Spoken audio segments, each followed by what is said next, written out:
촉망받던 1세대 벤처 사업가가 새 시대를 이끄는 국회의원으로 변신했다.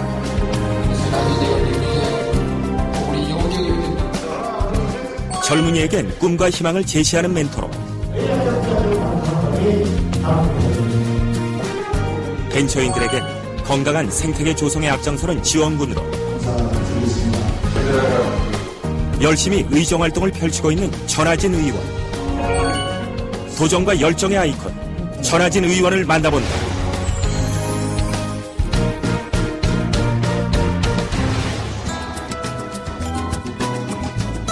지난 5월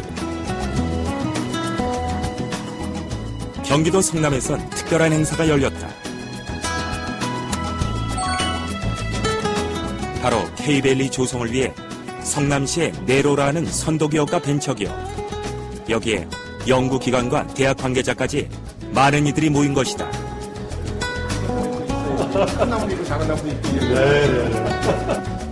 산업계 리더들이 참가해 지역 발전의 방안들을 논의하는 자리이다. 한교부터 분당 서울대병원까지를 중심으로 이렇게 보면요. 그 안에 저희가 기업들 중에 좀 큰 기업들을 골라봤더니 한 30여 개 기업이 되더라고요. 근데 그 회사들 매출이 한 33조 정도 됩니다. 근데 그렇게 큰 기업들이 여기 있는데 또 그 주변에를 보니까 대학이 한 15개가 있어요. 근데 이 대학과 이 기업과 또 스타벅 기업과 관이 다 따로따로 놀고 있다는 거죠. 그래서 이 기업들이 어떻게 하면 좀 같이 힘을 합쳐서 우리 지역사회를 좀 활성화시킬 수 있게끔 하느냐. 거기에는 이 각자가 갖고 있는 생각을 좀 달리해서 좀 프로토콜을 좀 맞춰야 되는 그런 노력이 필요하다고 생각합니다. 그래서 K밸리 포럼을 만들어서 그런 노력을 함께 하려고 그렇게 준비를 했습니다. K밸리란 분당과 판교 일대를 중심으로 한 벤처기업과 유관기관, 대학을 아우르는 말로 전하진 의원은 이곳을 대한민국 IT 메카로 만들고자 한다. 그 창조 경제를 대표할 수 있는 또 한국을 대표할 수 있는 K밸리 포럼이 될 수 있도록 그 미래비전에 열심히 참여하겠습니다. 앞으로 이 K밸리를 통해서도 앞으로 이 분당 시 외에도 이 전체 벤처에 많은 그 발전이 됐으면 정말 좋겠습니다. 오늘 진짜 이렇게 훌륭하신 분들 또 업계 개상 같은 분들을 한 자리에 모실 수 있게 돼서 너무너무 반갑습니다. 제가 이 지역에서 우리 이 지역에 있는 리딩 기업들이 매출이 한 33조 됩니다. 그러면 정말 깜짝 놀래요. 그렇게 많이 됩니까? 그리고 이 지역에요. 대학이 15개가 있어요. 정말이에요? 이래요. 아무도 몰라요, 사실. 관심들이 없었어요. 주변에 테크노밸리가 많이 있습니다. 그런데 그것들이 과연 그러면 얼마나 서로가 융합하고 화합하고 있느냐 하는 거예요. K밸리엔 ICT를 비롯해 바이오, K-팝, 애니메이션 등 다양한 분야들이 존재한다. 그리고 전 의원은 K밸리 포럼을 통해 이들이 상생하고 글로벌 경쟁력을 키워가길 바란다. 이걸 이끌어주신 전하진 의원님은 또 그 창업을 했던 그런 경험을 잘 살리셔서 지금 지역구 의원으로서 또 이 지역의 특색을 맞추는 그런 이제 일들을 하고 계시는데요. 아이디어도 많으시고 하여튼 그 창조 경제를 이끌어가시는 벤처 르네상스를 이끌어내실 것 같은 생각이 듭니다. 잘하시리라고 믿습니다. 네. 30살의 나이에 단돈 100만 원으로 회사를 창업한 벤처 1세대 전하진 의원. 1998년 매각 위기에 처해 있던 한글과 컴퓨터를 살린 구원투수로 유명해진 그는 이후 시련을 겪기도 했지만 언제나 젊은이들에게 도전과 열정의 아이콘이었다. 그리고 지난해 기업인에서 국회의원으로 변신해 인재 육성과 창조 경제를 위해 뛰고 있다. 주변에서 형은 뭐 정치를 해야 되는 얘기 많은데 저는 정치는 저하고는 안 맞다고 생각했어요. 그런데 막상 이 자리에 와서 있고 보니까 나는 정치인이었구나 하는 생각이 들어요. 내가 관심을 가졌던 거라면 사회 변화였구나. 늘 그 변화를 추구하고 살아왔구나. 지금도 그렇고. 그러니까 이 변화를 크게 일으킬 수 있는 또 영향을 줄 수 있는 위치의 존재가 있기 때문에 제 삶에 있어서 가장 흥분된 저는 하루하루를 보내고 있는 거죠.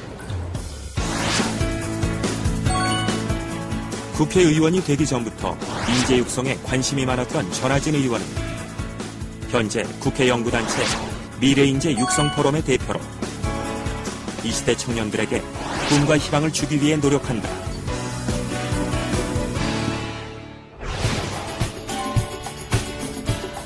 그는 강연을 통해 학생들과 자주 만난다. 한창 시험 기간임에도 그의 얘기를 듣기 위해 많은 학생들이 모였다. 도전에 대한 주제로 강연했듯이 전화진 의원님을 박수로 맞이해 주시기 바랍니다. 직접 몸으로 부딪혀 얻은 땀 냄새나는 이야기로 오늘도 이야기를 시작하는데, 작년에 제가 기획을 되기 전에 계속 사업가였습니다. 백청교과라는 걸 해보서 그는 기업이 요구하는 인재상의 변함을 강조한다. 그리고 스펙이 아닌 스토리, 공감, 회복 탄력성, 성취가 있는 일명 세라형 인재가 되길 바란다.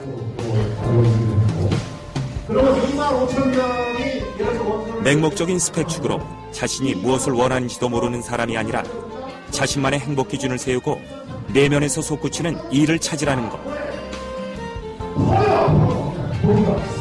그걸 위해서 여러분들은 학원을 다니고 공부를 하고 나중에 지금은 이 학생을 받으면 이 학생들만이 훌륭한 학생이라고 생각하는 지금의 사회 통념으로 봐서는 비보는 절대 앞으로 얻을 수 없지만, 제가 말씀드린 대로 엘리먼트가 있는 사람이 연구생이라고 판단하면 얼마나 줄 수 있다고 생각하면 여러 번 생각해요.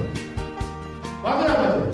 되게 생각해보고 저 자신에 대해서 많이 생각해봐야 될 것 같고, 그 다음에 저도 사실 뭐 기억하고 그러려고 했었는데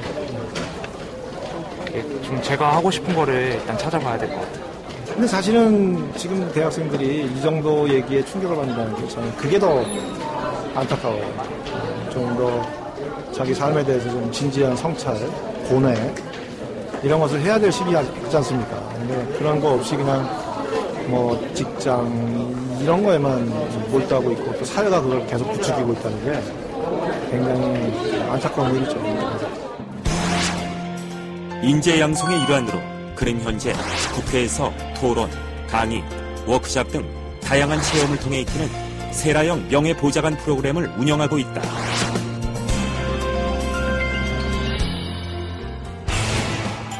오늘은 명예보좌관 2기들의 견학이 있는 날. 임시국회가 열리고 있는 본회의장을 방문하기 위해 국회의사당에 모였다. 직접 본회의장에 들어가려니 마음이 설레는데, 모자이크. 어떤 데인지 궁금했어요. 정말 저렇게 싸움만 하는 건지.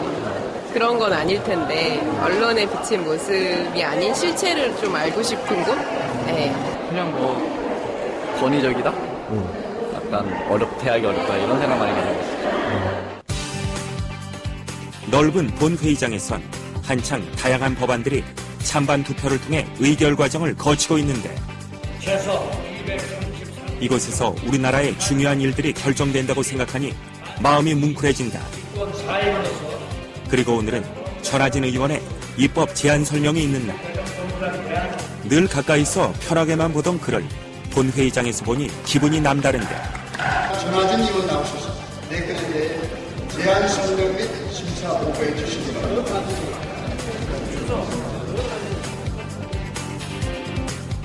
그는 벤처기업 육성을 위한 수정안을 발의했고 이른 곡 가결되었다.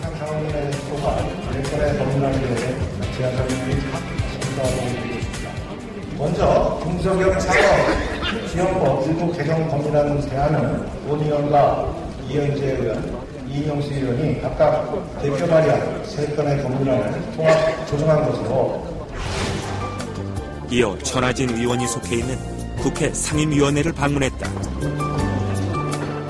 현재 우리나라 상임위원회는 16개로 입법 등의 의안을 심의하기 위해 상설적으로 운영되고 있다. 여기는 전반적으로 1당 1교섭단체, 그러니까 이제 여당이죠.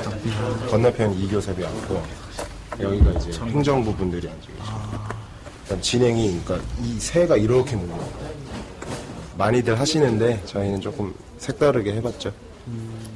아카데미 형식으로 되게 이제 같은 업무를 같이 한다고 보는데 우리는 이제 정치에 관심을 좀 더 많이 가지라고 그런 차원에서 이렇게 관심 먼저 갖는 차원으로 공부도 같이 하고 그냥 단순한 일만 시키는 그런 명예보좌관을 좀 넘어서서 아카데미 형식 뭐 그렇게 견학도 많이 하고. 며칠 후 8주간의 힘든 교육을 마친 2기 명예보좌관들의 수료식이 있는 날, 전하진 의원이 학생들을 만났다. 진로 때문에 사실 고민이 좀 있었습니다. 그래서 기업으로 갈지 아니면 이쪽 행정이나 정책 공부를 좀 해볼지 했었는데, 이걸 하면서 일단 제가 이쪽에 대한 관심이 너무 커져서 지금 법학대학원을 진학을 해볼까 생각을 하고 있습니다. 그래서 아니, 무조건 나는 뛰었으면 좋겠어요. 학교가 솔루션이 아니야. 언제라도 대학원은 갈 수도 있는 거고. 기회는 저는 제가 공대 출신이잖아요. 그래서 이쪽 분야는 완전 저랑은 딴 세상인 것 같았는데, 어떤 정책을 만드는 과정을 어떤 식으로 이루어지는지를 하고 계신 분들한테 배워서 저한테는 되게 뜻깊었고요. 국회의원들의 그런 업무 같은 거나 이런 거를 솔직히 알아볼 수는 있겠지만 좀 직접적으로 알 수는 없잖아요. 근데 이렇게 옆에서 이렇게 보좌하고 이렇게 하는 거 보면서 좀 이렇게 좀 실무적으로 느끼니까 조금 더 많은 것을 느끼게 됐어요. 짧은 경험이었지만 이번 기회로 더 큰 세상을 보길 기대한다. 저는 뭐 늘 세랑이 이제 얘기하면서 자기 삶에 대해서 자기가 주인이 되는 삶을 살았으면 좋겠다. 그렇다면 자기가 주인이 된다는 건 자기의 행복도 자기가 주인이 되는 것보다 자기 스스로 찾을 수 있거든요. 그거는 내 주변의 어떤 환경이 중요한 게 아니고 내 내면에서 그런 행복을 찾아낼 수 있는 그런 능력을 배양하는 것이 중요하다고 봐요. 아침부터 산업통상자원위원회 전체 회의가 열렸다. 윤상직 장관 또 책임을 면할 방법이 없다. 지금은 전력 수급이 최악인 상황. 하지만 여름철 전력 수급에 비상 대책 또한 보이지 않자 여야를 막론하고 호된 질책이 이어진다. 근본적인 대책을 준비해야 되는데 우리가 잠깐 이제는 책임지셔야 됩니다. 이 문제에 대해서. 고단이 나도 안 되는 문제 없다고 항소는 계속 얘기를 했어, 국민에게. 지난 4월 전하진 의원은 위기 상황을 타개하기 위해 전기사업법 개정안을 발의했지만 거부된 상태. 한전이 그 발전 자회사한테 전력을 구매하는 비용이 킬로와트아워당 80명 정도 맞습니까? 민간 발전사한테는 킬로와트당 167원 정도 구매하는 게 맞습니까? 지금 우리가 전력을 관리하는 목소리 한번 높이지 않던 그였지만 답답한 마음에 강하게 질타를 한다. 이거 줄이려면 수관리 해야겠습니까? 장관님, 우리 장관님 청문회 때 분명히 말씀하셨습니다. 피크 관리 해야 되고요, 전기 줄여야 되고요, 그리고 새로운 시장 만들어야 됩니다. 여기서 적극적으로 장관님 좀 해주시기 바랍니다. 이상입니다. 전력 수급난을 타개하고자 많은 의견들이 쏟아졌다. 시험님, 행정기관의 강구가